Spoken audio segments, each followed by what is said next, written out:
Judge sentences vet to jail, then camera catches him opening cell. In 2008, Joe was in Afghanistan serving in the US Army Special Forces. Whilst driving along a small dirt road beside an embankment, something sinister happened. There were 4 men in the armored car when the road gave way and the huge heavy vehicle began sliding sideways down towards the cold water below. And now he was taken back there to that moment. Suddenly, a rattle at the gate jolted him from his waking nightmare. Joe looked up and saw Judge Lou.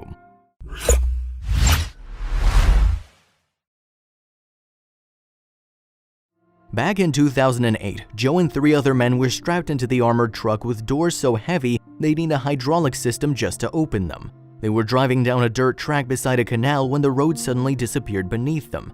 The truck fell over and careened down the bank, rolling into and under the water, leaving everyone gasping for air. The water starts rising and coming up to my head, Joe remembers. I'm having trouble getting my seatbelt off. His friend jumped back and yanked him up so he could breathe, but now they were trapped. The hydraulic system is knocked out and we're fighting for these doors and fighting for these doors, Joe says. You can't see the water rising because it's pitch black. You can feel the water rising. Pretty soon the water comes up to a point where it's up to our chin. Then I hear a gurgling sound. In a daze, Joe realized that the load of gas bottles the vehicle was carrying had been crushed up in the truck. The gas was leaking out into the water and quickly filling up the pockets of air that were keeping Joe alive. He passed in and out of consciousness. He didn't know how long he'd been trapped, but during his moments of lucidity, he later told us what his brain had made up in the wreck. I'd see these things that weren't there and I was hallucinating, he says. I thought I died. It felt like an eternity before help finally arrived. His team had found the truck and Joe woke up to someone tugging at him, trying to break him free from the wreckage. Leaning heavily on his team, Joe struggled up the embankment, slow and disoriented. He looked back to the truck and saw a sight that would haunt him forever. And I looked to my left and there are 3 people laying there. Gutted, he continued. Joe was the sole survivor that night. It kind of crushed me, he says. He lost more than members of his team that night, and years later, even after Joe had finished serving in the military, he'd suffer flashbacks. The night in the truck would come to him at any time. Something as mundane as a whiff of fuel or small dark places could trigger nightmares and crushing anxiety. He could never bring himself to talk about his team that had perished that night. Like many veterans, Joe found moving back to the real world difficult.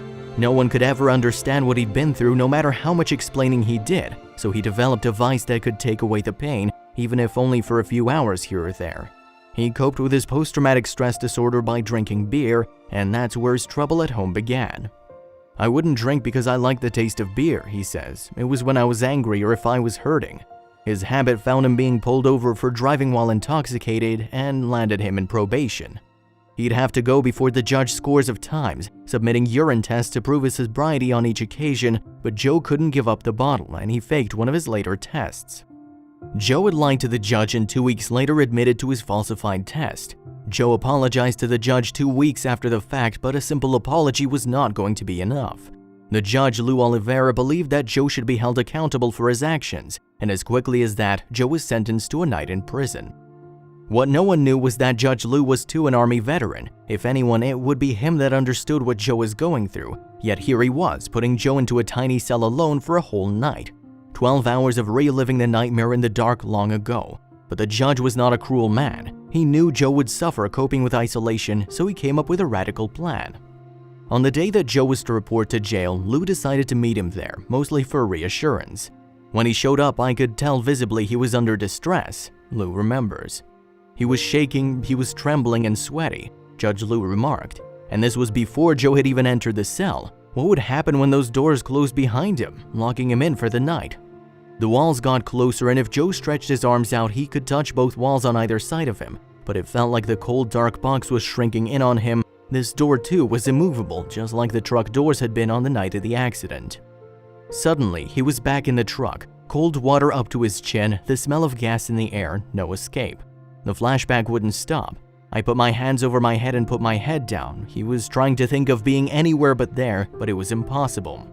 His skin crawled and cold sweat formed over his whole body. The gate swung shut behind him. It just kind of echoed in my head. I was so nervous, Joe says.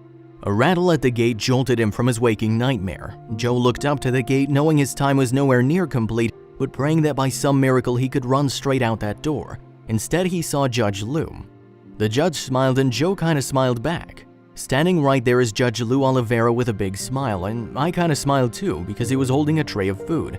He comes in and sits on the bed. "Scoot over," Joe remembers him saying. This was something completely unprecedented. Lou had never spent a night in jail, much less with a prisoner, but after seeing Joe, he knew he needed to help in some way. "I called up my wife," Lou recalls. "I said, 'Honey, I'm not coming home for dinner.' 'Why not?' 'Well, I'm going to jail.' I'm sure his wife was pretty stunned too." Lou's presence had an immediate effect on Joe. "It automatically brought me back to being a person," Joe says. "I was overwhelmed, I really wanted to cry, and I didn't feel alone." Sitting side by side in the jail cell, judge and veteran ate meatloaf and mashed potatoes and talked about their families and jobs, television, and war. Around midnight, the judge put his mat on the ground. I said, "Judge, if anything, please sleep in the bunk, let me take the ground," Joe says, but Lou insisted. "I got it." They chatted in the dark. Finally, Joe's breathing got heavier and he got quieter, and then he started to snore, Lou says. "That's when I felt good because I knew Joe would be okay." The next morning, Lou drove Joe home before heading straight back to the courthouse. "When I walked out of the cell, it felt like a clean slate," Joe says. "I was talking to one of the jailers. I'm like, 'Have you ever seen that?' He said, 'No, don't disappoint him.'" Joe says one of the hardest parts of coping with PTSD has always been trusting. He didn't trust people anymore, and Lou changed that. "Just his presence alone shifted my whole mindset. When he walked in, that kind of brought the walls down and built this confidence in me, of trust in people."